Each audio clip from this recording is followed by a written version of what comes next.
Welcome back to Good Morning Kansas. So we've seen a lot of questions from our Cake viewers about different storms that have popped up, things in recent weeks and then things from years past. So just moments ago, we shared a story that I put together of the Greensburg tornado. So it took place 15 years ago this past week. And you know, that storm was the first one that was documented on that newer EF scale. But I want to take a look back at some of this footage, Jack, before we get to some of the answers that I know that you're eager to answer for us all. Sounds good. So the storm, it took place around 10 o'clock at night. So very dark, very scary storm, as people tell me, from the community of Greensburg. Our storm chasers out there capturing footage like this, taking a look at that storm. I mean, 1.7 miles wide, and then leaving this destruction behind. So it wiped out about 95% of the town. And you remember this from, I mean, even just working within weather in other communities of this storm. I mean, it was just, it was huge. Oh, it was huge. I was in Pennsylvania at the time. Okay. And, but it was something that we were watching very closely where I worked in Pennsylvania. And the ferocity and the width of the storm was unprecedented. I mean, we're talking 1.5 miles wide. Yes.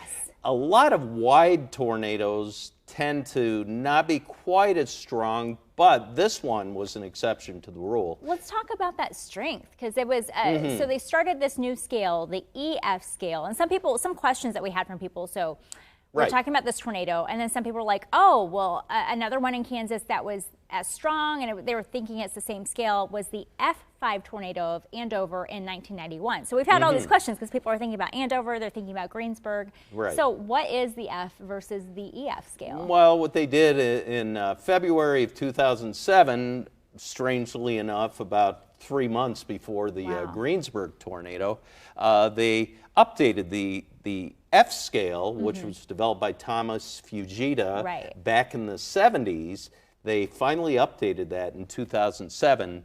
And if we can take this full screen, you can see the comparison there. Now, what we had in Andover last Friday was an EF3, 138 to 167 mile per hour winds. Might have been called an F2 or an F3 on the old scale. Not really sure.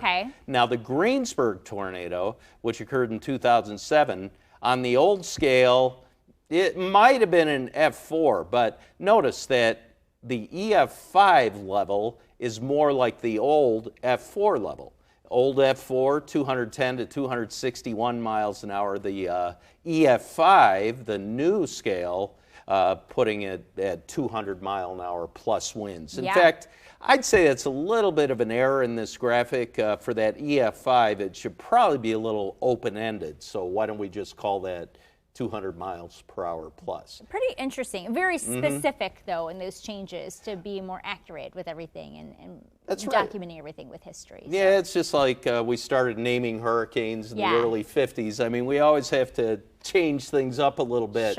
But the interesting thing about the Andover tornado of this year compared to the one in 1991, it was a much narrower tornado. And the width of the tornado has a lot to do with its strength in most cases. And I'm going to kind of spell that out for you in the 8 o'clock hour. All right, sounds good. We'll be right back. Thanks, Jack. You're welcome.